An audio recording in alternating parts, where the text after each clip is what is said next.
Well, here's where we're at.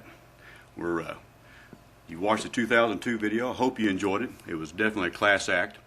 I can assure you that we was as proud of it as anybody could ever be proud of a good production. It's our first year of a good production. So now we get through all that sequence. Now we're in 2003.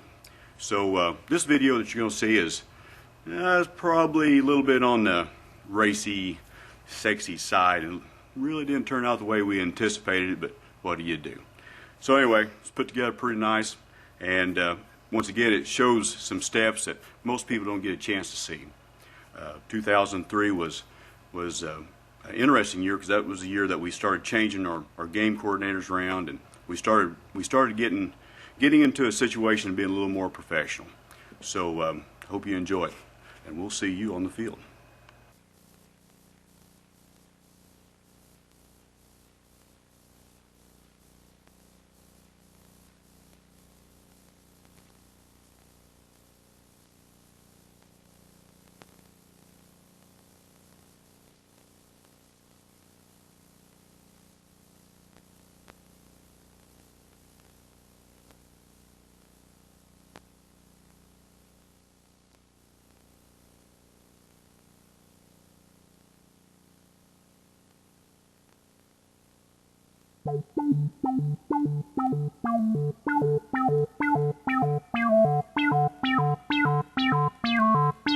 Once again, it's time for the game of games. Once again, the people travel from all over the world to attend. Yes, once again, it's time for D-Day.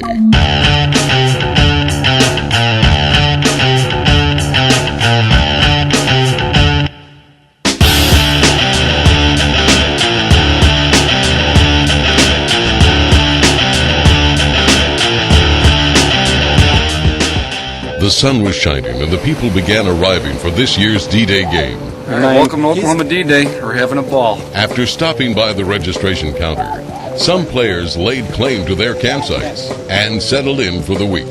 And we like playing paintball, and we don't like getting wet, so we're putting up a tent. While others walked the field. We were trying to get an advantage that the guys in the real D-Day didn't have, and that is we get to walk the opposition's side turf before we play. Being an engineer, it's my job to help tear down all this barbed wire so our unit will be able to attack the beach. We're going to be storming the beaches, and that's what we're doing. Back at the camp. Brought my son up with me, and my wife and mother-in-law, and 2,200 people. I mean, that's what we expected.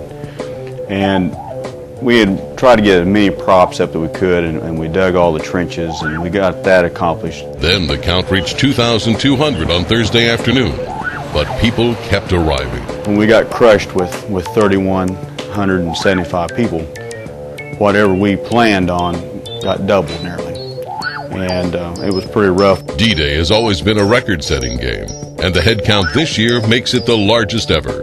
In addition to the large number of players, the non-playing attendees brought the official head count to 8,069. The whole concept of dealing with so many influctuation of people, it is way tough. You don't know how to handle it. You don't know if you got enough food. You don't know if you have enough CO2. Tough it was, and problems there were. Army trucks carry right at 25. We had a fleet of 5 this year. We could really move a lot of people. We had a total of 3 buses that would carry 70 people at a time, and they never shut down. Transportation was the least of their worries. Well, the dead zones, we tried to enlarge them. We made sure we had water in them. We had Paint Games Plus. It was filling air in one of them. Chronograph speeds were another issue. It is impossible, no matter how many chrono stations you have, to put through 3,175 people on a Saturday morning and still make your deadline for your ceremony at 8 o'clock. So what we got into is we're just going to have to do a lot more on Friday, chronograph them in, and if they turn them up on the field, we just have to kick them out. That's all we can do. Despite the few minor problems, however, it all worked out in the end. And the game flowed very well. I mean, there was no major collapses, and everybody had their opportunity to get their points.